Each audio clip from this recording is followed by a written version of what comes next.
Hi there, I'm Chris Moneybags. Over the past 6 years, I've made a name for myself making silly YouTube videos. Now, not only do I have thousands upon thousands of loyal fans, I also have millions and millions of sweet, sweet views. You know, it's actually quite challenging to be this rich. Every time I try to count my money, my calculator breaks. And the wonderful thing is, even if you don't believe that I actually have such massive amounts of wealth, you have absolutely no way of proving me wrong. Hi. I'm Chris. I don't really know who that other guy was, to be honest. But he wasn't completely wrong. I have made a lot of YouTube videos. Some people would say I've made too many, and to them I say, yes, I agree. But when I see those views start to go up and I get those sweet, sweet internet points, well, how could I stop making these silly little videos? And I'm not the only one. So many people, young and old, are chasing after those ever-elusive internet points, for better or for worse. And this didn't just happen out of the blue. There's reasons for it, reasons that are woven into the fabric of the platforms that we use every day. At least, that's what everyone says. There seems to be this general understanding that social media is not good for us and can even be very dangerous, but I guess what I want to know is, how bad is it really? That's the big question that led me to make this entire video. And trust me, we'll talk about some other stuff too, but that's the main question I want to answer here. Because, I mean, people exaggerate problems all the time, right? But if you stick with me today, then by the end of this video, you won't be able to see the internet the same way again.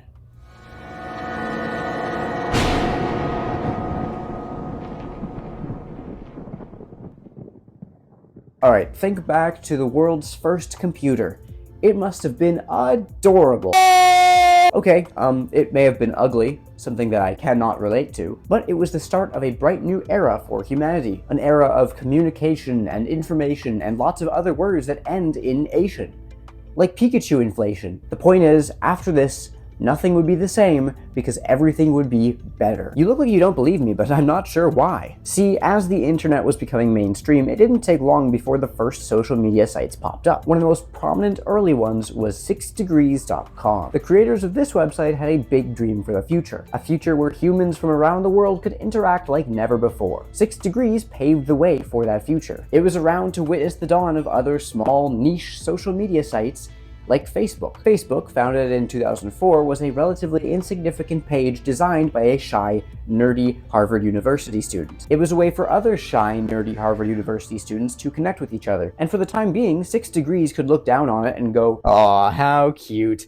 This kid made his own little website. Good job, buddy. I'm sure your little book of faces is really cool." But things got weird fast when Facebook started to grow. It grew and grew and grew and grew and grew and grew and grew and grew and grew and grew and grew and grew and grew and grew. And all of a sudden, 6 Degrees was not looking down on Facebook anymore. All of a sudden, no one was. Okay, I mean, I guess that's a little bit ominous, but I'm sure this won't lead to anything bad happening in the future. When we first launched, we were hoping for, maybe 400, 500 people, and now we're at 100,000 people, so who knows where we're going next. But it just left everyone wondering, you know? It seemed like overnight that Facebook blew up. All of a sudden, social media was just huge. Trust me, I was like 2 years old back then. I remember all of this vividly. But it seemed like Zuckerberg and the Facebook team had the same vision for the internet that the founders of the internet had years before, to connect people. And as long as that was the goal, everything wouldn't just be okay, everything would be great.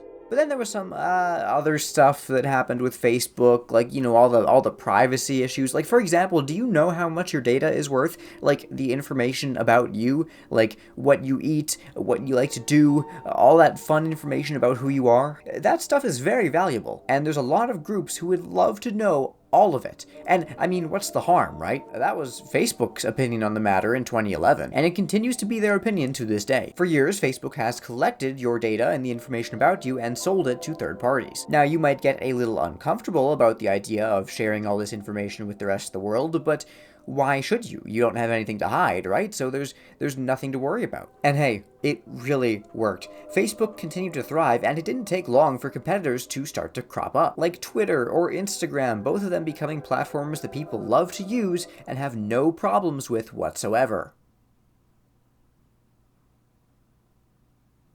And it's good the competitors started showing up for Facebook because, as we all know, the only people that use that platform are 80-year-olds. Instagram in particular actually ended up being purchased by Facebook later on. I'd even argue that YouTube in its current state wouldn't exist without all these other social media platforms existing beforehand, showcasing the powerful nature of the ability to connect with everyone everywhere. By definition, YouTube is a social media platform. The thing that separates it from other social media platforms is the way that it incentivizes creators to make good content by paying them directly. No other platform before YouTube had made it so lucrative to make a career out of one's social media presence. Don't get me wrong, it's still incredibly hard to find success on YouTube. Trust me, we'll talk about that later. But it's just achievable enough to be tantalizing. This allure of success led YouTube to be incredibly successful as a platform, and now it has every kind of content imaginable. For example, there's fishing YouTubers, ice fishing YouTubers, catfishing YouTubers, no, not that kind. The monetary incentive that YouTube provides has proven to be very successful, and as long as you don't pay attention to the fact that YouTube as a career can be incredibly unstable and has led to many creators developing serious issues as they try to keep up with an algorithm that is uncaring and constantly changing and that could crush them in an instant, it seems like a really great thing. This new arrangement turned many heads from other social media platforms. It turns out that encouraging the people who post on your platform to post more and higher quality content works really well.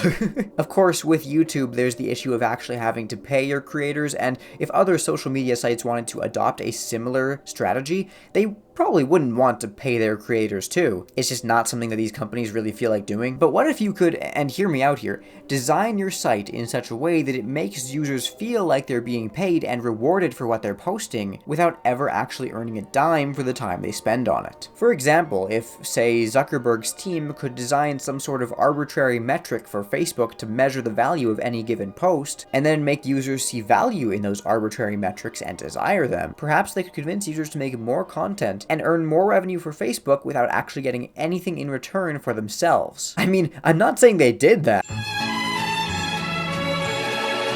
Just over a year after YouTube introduced its partner program, which allowed users to earn money from their videos, Facebook introduced the like button. Speaking of the like button, now on Facebook it wasn't and still isn't worth anything. It's just a way to quantify how much people liked that food picture you posted. Now sure, maybe it feels pretty good to see that 100 people liked your post, and maybe it even feels kind of similar to getting a fat paycheck, and that's really nice. So why is anyone even treating it like it's a bad thing? Right? And hey, even if you don't like those questionable aspects of Facebook for some reason, don't worry, there's plenty of other platforms for you to spend your time on if you're less than 80 years old. Like Twitter, which nobody has any problems with at all. Everyone there is very happy and welcoming, and it's a great place to spend your time. I mean, I guess there was that one time back in 2016 when Microsoft made an AI chatbot and then they let it loose on Twitter. The idea was that the more it talked to Twitter users, the more it would become well-versed in conversation and language and become smarter. And naturally, in less than a day, Twitter had made it more racist than 5 rednecks in a Bass Pro Shop. So, that didn't work too well. But at the same time, people aren't just angry on Twitter, they're angry on every social media platform, like TikTok, where everyone is regularly so mad that they have to sit in their cars and yell about the people they don't like. I hate! Insert group of people here. They're always Doing bad things. and I wish they would just Live long and happy lives. Ah! Anyway, like the video if you agree. TikTok is infamous for this kind of car rage video, but lots of platforms have it. Even Facebook. I hate! Insert group of people here. They're always Doing bad things. and I wish they would just Live long and happy lives. Ah! Look, in the interest of keeping this video lighthearted, I'm not going to dwell on the many stories there are of social media just ruining people's lives. We all know these stories, we're all at least somewhat acquainted with them. The way social media is designed, especially after the introduction of metrics like the like button, has made it very, very addictive. The original vision for the future that these early platforms had has been lost. It's not about human connection anymore at all, it's about digital connection and making sure that that connection never gets severed. And the only thing I could really add to the discussion at this point is my own personal experiences. Here's the thing though, aside from YouTube, which we'll talk about in a second, I don't really use social media very much. But maybe, for the sake of this video, I should. Now, I'm not going to use Facebook, mostly because I'm not 80 years old, so I think the best way to get a clearer understanding of what social media is to use a different product, preferably one that is designed to target my demographic. Stupid teenagers. That's right. To make this video, I did the one thing that I swore never to do. I made an Instagram account.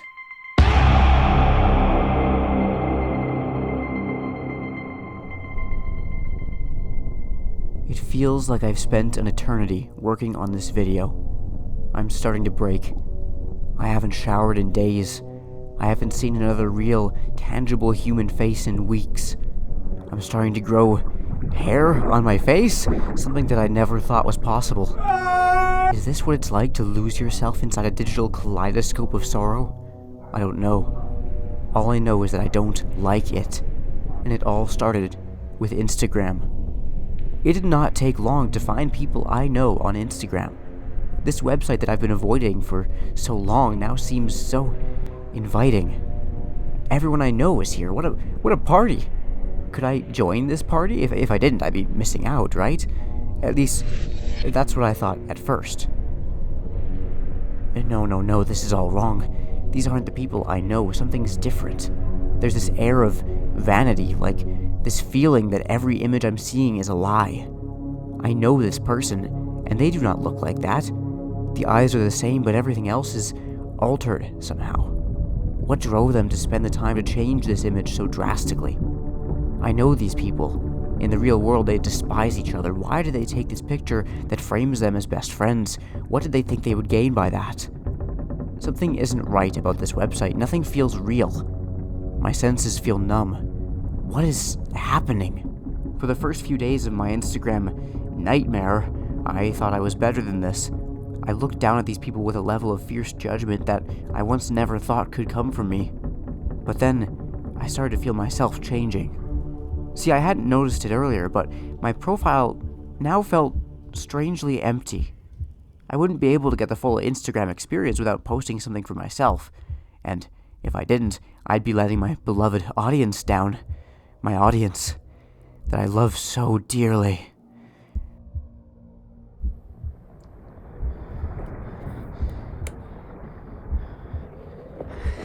I wouldn't have to do anything fancy, just a brief picture would do, and I was about to post it too when I began to feel wrong. I mean, this really wasn't my best look. Like, I know I'm ugly, but I'm not usually this ugly. Maybe if I just... Oh yeah, way better. That really shows off my paleness. Now if I can just... Yeah, okay. This is looking a little better now. Finally, my true, authentic self. It's now ready for Instagram. I can't wait to see what people say. No likes. Wait, no likes? Are you kidding me? No, I deserve likes. I get likes all the time. Am I no longer enough? Did I miss some detail? Ugh, I can feel people judging me through the screen. It makes my skin crawl. This isn't right. This is wrong. Why do I feel like this? I've never even used this app before.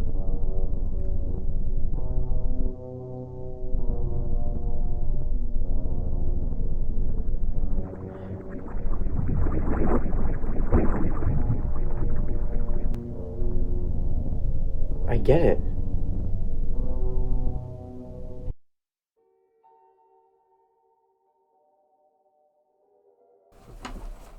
Hi, I'm Chris. Over the past 6 years, I've made a lot of silly YouTube videos, and now I actually have an audience that's willing to watch them, something that I'm very thankful for. But not only is it incredibly hard to get any level of popularity on YouTube in the first place, but even once you do, you constantly have to remember that the only reason that you have people that continue to watch what you do is because of an algorithm that coldly, mathematically, decides to show your videos to them, and that if it ever stops doing that, you lose everything you've built up. And of course, just like with any social media, there is the pressure that anyone can see what you post and judge it relentlessly. Now, the reason I say this isn't because I'm miserable doing YouTube, that's not true at all, but I do think that it's thanks to this YouTube channel that I do kind of finally see what makes social media so dangerous and why so many people are rightfully concerned about it. When I started making this video, I knew that social media was a topic I was very passionate about, but I wasn't really sure why. I mean, I'm barely on social media, which is one of the best decisions that I've ever made, and I certainly didn't understand why people just go along with all the horrible aspects of these platforms. I mean, if they're making people miserable, I assumed, why wouldn't you just leave? But I think I get it now, though. In a sense, it is the same way that I treat my YouTube channel. It's my personal opinion that you can can spend all your time on social media, but you'd be hard-pressed to find someone who understands it better than YouTubers. And so, to come up with some kind of conclusion for this video, those are the people I went to. So, in your personal experience, what do you think are just the absolute worst parts of social media? It's a complicated question. Because a lot of the worst parts of social media can also somewhat stem from the benefits. I think the worst part is that because it's relatively anonymous, a lot of people don't realize the impact of their words. It's good in a way, because, like, you can find more people that are like you, but I feel like there's a lot of stuff on social media that makes you feel bad about yourself and also other people. It's kind of hard to describe it, but you know, like how, like, if you're, like, out in public and someone's, like, talking trash on something and someone's like, yo, why are you talking about that or whatever? I know it's, like, insanely random. On the internet, anything can just be plastered and anyone can criticize you and anyone can praise you. It's a very distorted place, and sometimes it's very hard to get, like, an objective opinion on something. Or, you know, just be fair about something. I mean, I feel like there's not a whole lot of creators that are like you in the sense that, like, just very grounded. Every time I try to count my money, my calculator breaks. I don't know, I guess some people just aren't nearly as grounded as they should be on this platform, I guess, if that makes sense. It adds a certain level of, like, new stressors, if that makes sense, or nervousness to your life that you didn't really have before. And since the internet is mostly unmoderated, it can get pretty bad really quickly. 90% of communication is nonverbal, so consider how when the internet is made up of 90% just verbal text-based communication, a lot of misconceptions and misunderstandings result in problems. Whenever I post a video, my stress levels tend to decrease unless it performs bad, in which case it's a, oh no, what did I do wrong? A lot of people say that the worst part of YouTube, or at least one of the worst parts, is when you spend all this effort on a new video, pouring in days and days of working on whatever, trying to make it perfect, and then you upload it, and you see 10 out of 10 on the creator dashboard. And what that means is that your video didn't perform very well. It performed terribly, actually, compared to the other videos that you uploaded recently, and it can feel really demotivating for a lot of people. I think for me, it's definitely caused me to be, I don't know, like, I'm unhappy a lot about how my channel performs. Because, like, even though it's doing, like, it's probably doing better than ever, I still, like, compare mine to other people with similar content, and I'm like, man, how come they're doing so good? I wish I was like that. Dude, the garbage, the bottom of the barrel, like, freaking, like, needles getting poked into Elsa dolls will get more views than like, even, like, a pretty good video you'll put out. And that's just the sad reality of it, you know? If you're taking your time, you know, spending months on videos, and this one performs poorly, it's like, you're like, damn, I might not even get paid this month just because it performed poorly. Like, I don't know if you could call it a career yet, like my YouTube channel, because I don't make a livable wage or anything. But it's a job. That's how I get all of my FNAF merch and stuff like that. And I you know, I don't have to work a normal job. I get to do something that I think is fun. So I think that's nice. Between middle school and high school, I moved through, like, 7 schools. And, like, once again, like, moving halfway through high school. Especially now that I've, like, moved from Hawaii to Virginia, I don't have any of the same in-person friends, but I do have the same online ones. And some of my online friends are probably, like, some of my closest friends, just in general. Yeah, I will say, like, part of my perspective is probably also influenced by, like, I'm a religious person, so I try to see everyone as children of God. Seeing the online space, like, villainizing everything and everyone, and then just being like, but can't we all get along somehow? I've made the vast majority of my online friends through my YouTube channel, whether they were originally followers of it and watched the video and commented or joined my Discord or whatever, and we figured out we had interests in common and just started talking. Or if they're other YouTubers as well. That happens quite a lot. And the other part of that is the community that I've built in terms of my channel. I think it's really awesome to be able to look back at that and say, I made something that did something for people, you know, whether it entertained them or taught them something. I guess it's really just who you surround yourself with. I mean, anyone can share their thoughts anywhere, And I feel like that's really cool. Like, we haven't seen something like this before. Social media, not only as a way of meeting new people and learning new things in a way that was never possible many years ago, allows people to be able to become someone, or even able to fund their life. Just because some people are flawed, that's not the entirety of who they are. I don't know, be nice to people. I mean, you don't have to be nice, be respectful. I don't want this video to end with some cliche like, Kids these days spend too much time on their phones. Go outside! I mean, I also don't disagree with that statement, but I want to try and say something a little less stereotypical. In my talks with other YouTube creators, I found it harder and harder to say that the effects of social media are entirely negative. Not only has social media generated careers for countless people, it's given many people a creative outlet, it's helped raise money for important causes, even small things like giving this girl a very special birthday in the middle of worldwide lockdowns. I don't know, you'll often see just complete strangers helping each other out. You'll also often see complete strangers yelling at each other, but, you know, it's a give and take kind of thing. It seems like a lot of people think that the world is ending, which I'm sure has absolutely nothing to do with the fact that negative news headlines tend to do much better than positive news headlines and get way more clicks and way more money. Trust me, as a creator on YouTube, I know that very well. If I, like, called this video, puppy dies in a car crash or something, this would have gotten, like, 10 times as many views, I promise you that. I guess just don't let algorithms and machines dictate your life. They don't control you. They have no hands, and they can only make things worse if we let them act through us. But as long as we're smart, and as long as we're careful, then, God willing, we'll be okay. Hey, here's some bonus footage of me going through a mental breakdown that I don't think I ever included in the full video. Thanks for watching, by the way. Hey, listen, these videos don't usually do as well as my other ones, so if you want to just, like, even just leave, like, a stupid, like, 3-word comment or something, it helps my channel out. It helps these videos do better than the algorithm. I won't bother you about it too much, but I'd appreciate it. Here's some people who do help out the channel a ton, and that is my patrons. I want to say a special thank you today to our newest ones. I'm gonna pronounce these wrong, but it's Maxime, and Lilycat9. So thank you for joining. I believe we have some patrons here and some channel members. So you can become a channel member or a patron and see your name in these credits and get early videos and all kinds of fun stuff. It'll also give a little extra money to our digital overlords, so, you know, if that's something that you're into, you can do that. Okay, I've been talking for a little too long. Thanks for watching again. Bye!